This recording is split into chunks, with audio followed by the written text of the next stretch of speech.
So why are we here? Why are small and mid-sized businesses increasingly looking to the cloud as a preferred method of deploying and consuming software? And while cloud deployments are growing faster than our traditional methods, not all businesses are ready to take their technology to the cloud. And what are some of the factors that you might consider when evaluating the shift in your business applications, whether to move it to the cloud or to keep it on premise? Some are what we'll talk about today.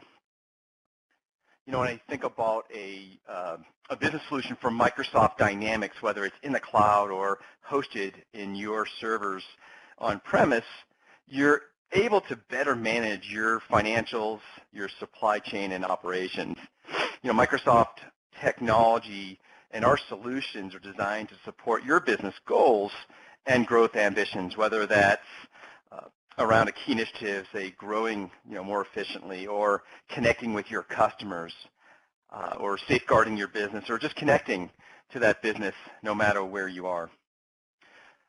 So as I was saying, the cloud, it represents a total disruption, a shift in how technology is evaluated, how it is discovered, how it's purchased and consumed. And the example I shared is as a kid growing up, I remember going to the video store, and we would rent a VHS tape. We'd get in the car, we'd go to the video store, we'd pick out a movie, and we had it for about 7 days. And today, for me to have that similar experience of watching a movie on the weekend, it's a matter of sitting on my couch, firing my Xbox, connecting to the cloud via Xbox Live service, and then initiating the Netflix app, and boom, I've got a movie in a matter of minutes. And again, similarly, the music industry, you think about today, I'm able to purchase a song and able to stream that on any of my mobile devices, my computers, my TV, whatever it is. And while that's on the consumer side, it certainly has made a huge shift in business. We think about cloud demand, and it's not necessarily driven by a shift in technology so much as by a huge, radically different set of expectations. There is a great deal of pressure for you to leverage technology to help you maintain your competitive edge, but at what cost? And there's always increasing pressure to preserve capital and to, wherever possible, substitute your operating expenses for capital expenditures. So for cloud. And it outlines some key benefits for deploying your ERP in the cloud. And I'll walk through each one of these so it's a little bit easier to digest. So when I think about the case for the cloud and why customers are coming to Microsoft and looking for a solution, it's around being able to connect and collaborate virtually anywhere. It's being able to make better, more informed decisions. But I think more importantly, and where we see a tremendous amount of success, is in the ability to have an agile and flexible solution, whether how my business is today or as I change my business, does that solution allow me to adapt accordingly? When I think about why businesses move to the cloud, certainly there are some statistics here that are resounding in the 93% that increases productivity, outside the office. But for me, what connects to this slide or to this message is that, a couple of years ago, back in the mid-2000s, there was all this hype about how important it was for an organization or a business to go green. In fact, I recall there was a commercial from a tech leader, I'll leave them nameless, and the commercial began with these executives in the boardroom, and they were deciding on how or why technology was going to help them be, quote unquote, green. And as the executives sat around the boardroom and they were scratching their head, it wasn't until that they understood how that initiative was going to contribute to their bottom line did their eyes light up and these birds flew out. And the same goes for the cloud. Until I understand how is it going to help me save money or increase revenue, that's where I get those big moments. What do we expect as consumers or as business users for a cloud provider? Want a trusted relationship. We want to know where our data is And do I trust that relationship with the provider? And it's also important to know that Microsoft offers what customers expect from a cloud provider. You know, statistics show that working with a single provider around my email, my calendar, my collaboration, and also my business management software, your accounting and ERP, is what we're looking for. It's what is preferred. And then you can certainly see just some of the comments that we see from customers who are looking at Microsoft in the cloud. So to support that, I wanted to share with you just some ideas of scenarios that we see with the applications, the business applications working together with our productivity software such as Microsoft Office or Exchange and Word and Excel. But in this case here, using the cloud versions though. So if you're not familiar with something called Office 365, it's a series of services that Microsoft offers for you to connect and use those applications, but in a web-based or in the cloud environment.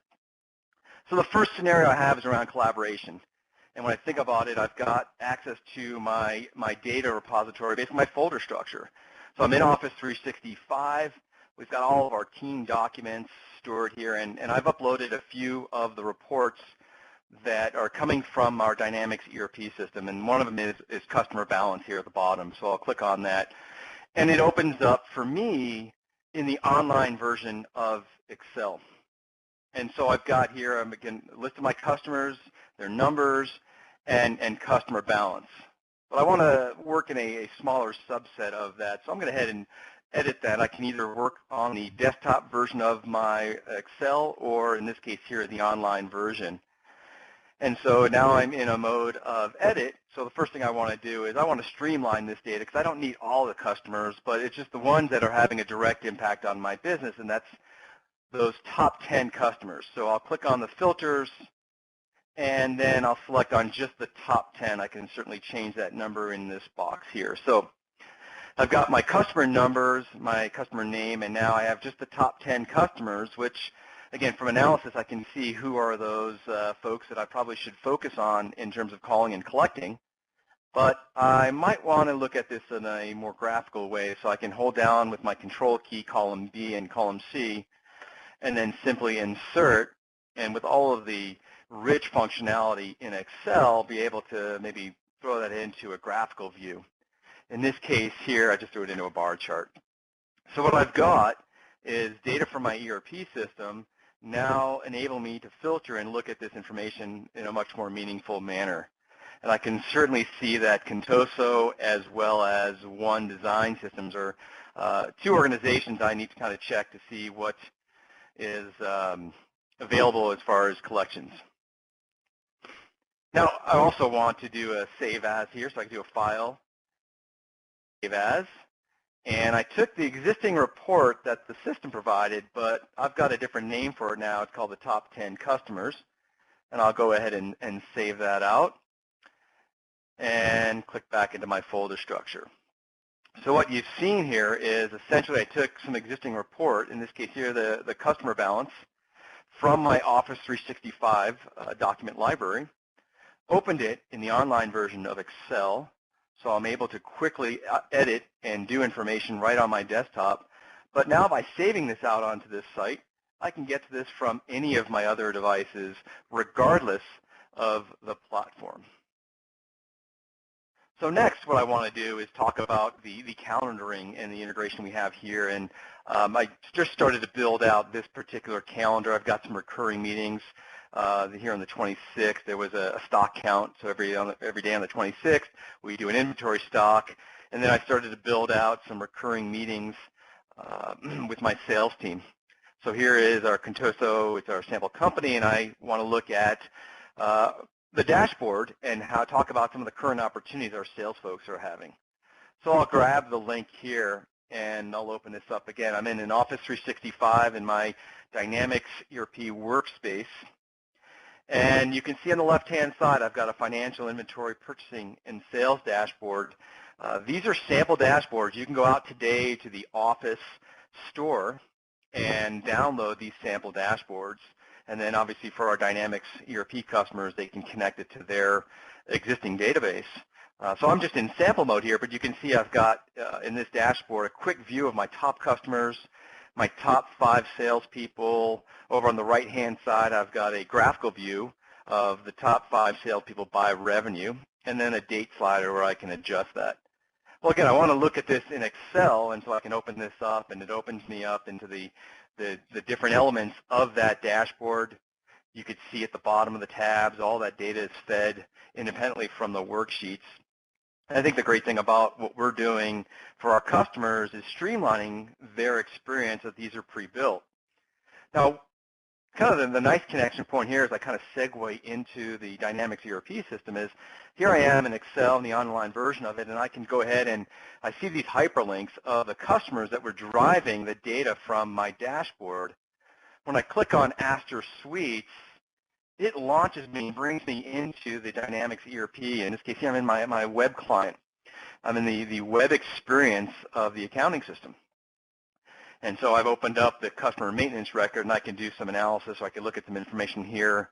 Just to point out yet again another experience from the integration of a web-based solution and a single solution from Microsoft, you can see over to the left of my name is I've got Presence Aware. So using something called Link, which allows me to embed or incorporate communications with people inside my organization, or in this case, external customers or vendors. So I can see that in this case here, this vendor is either busy or is on a do not disturb. Once that turns to green, I can certainly invoke an instant message directly within the email system or within the ERP system.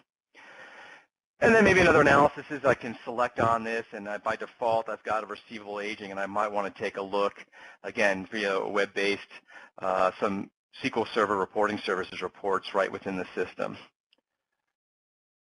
So again, when I looked at why that was important here, we've got integration with the Outlook or with Exchange, Calendar, and now I'm going to move into my Outlook. So again, my email inbox, some of the integration points is being able to invoke and distribute documents via email. So here's a Word document that we've authored, and it's coming in from my ERP system. So when I think about how daunting maybe learning a new system can be, being able to edit and design reports within Microsoft Word obviously makes sense, and then I can use email, my Office 365 inbox, to be able to distribute those reports. So here's an example of a sample purchase order, and then I've also gotten set up here an example of a sales order document. So again, from here I can distribute, send out, or print out however I see fit.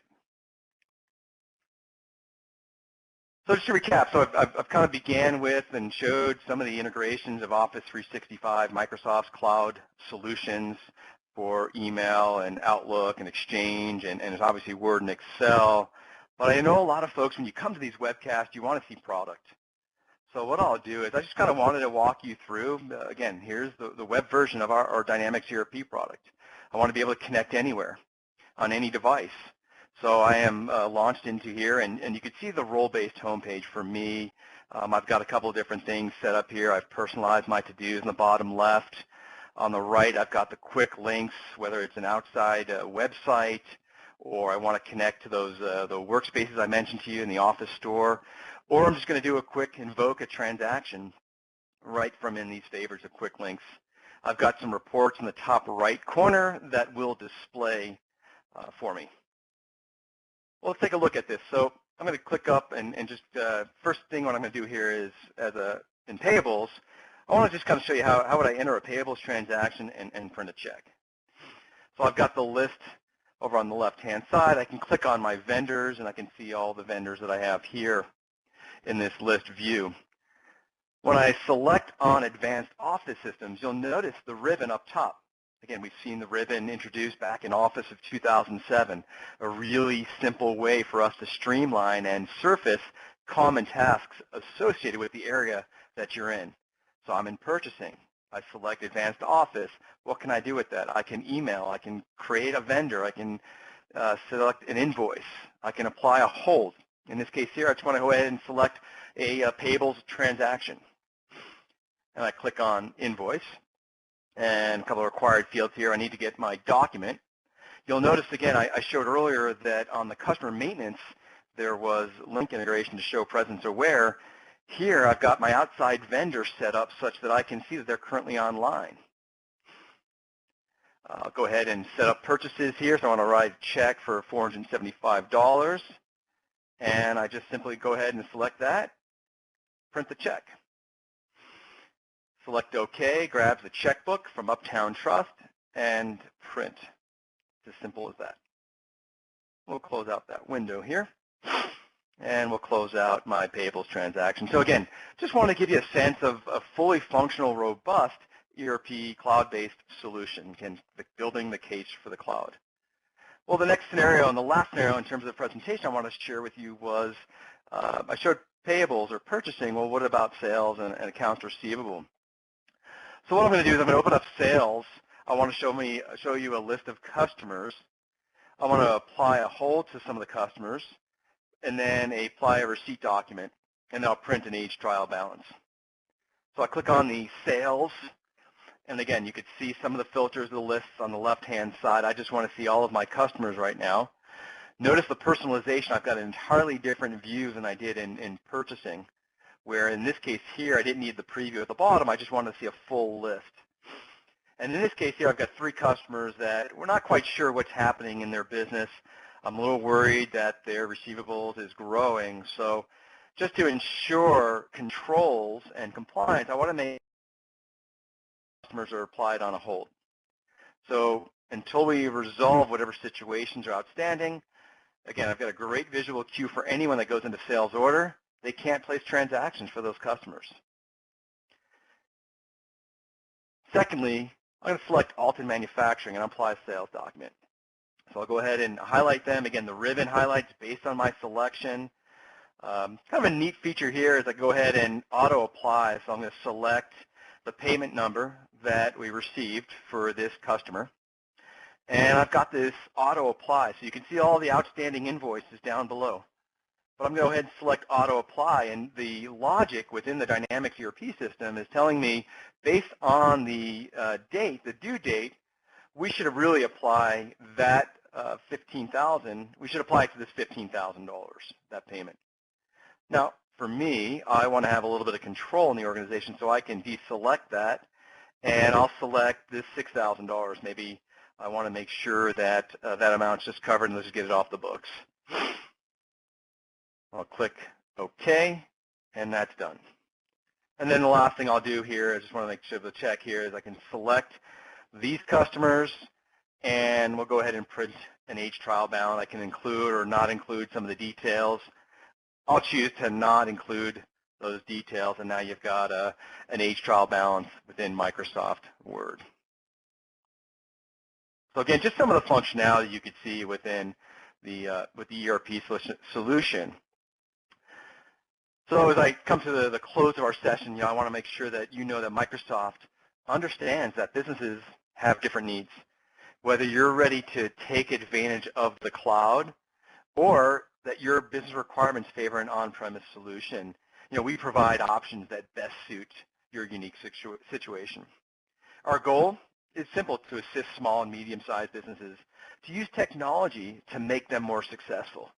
Only Microsoft offers a complete platform for the flexibility to deliver solutions that you need, from your server to the cloud, from desktop to mobile devices. So I encourage you to learn more on the Microsoft.com website, and I invite you to take a test drive with some of the other modules and solutions at our Dynamics GPTestDrive.com website. I want to thank you all for joining us today to better understand why businesses are moving to the cloud. Thank you.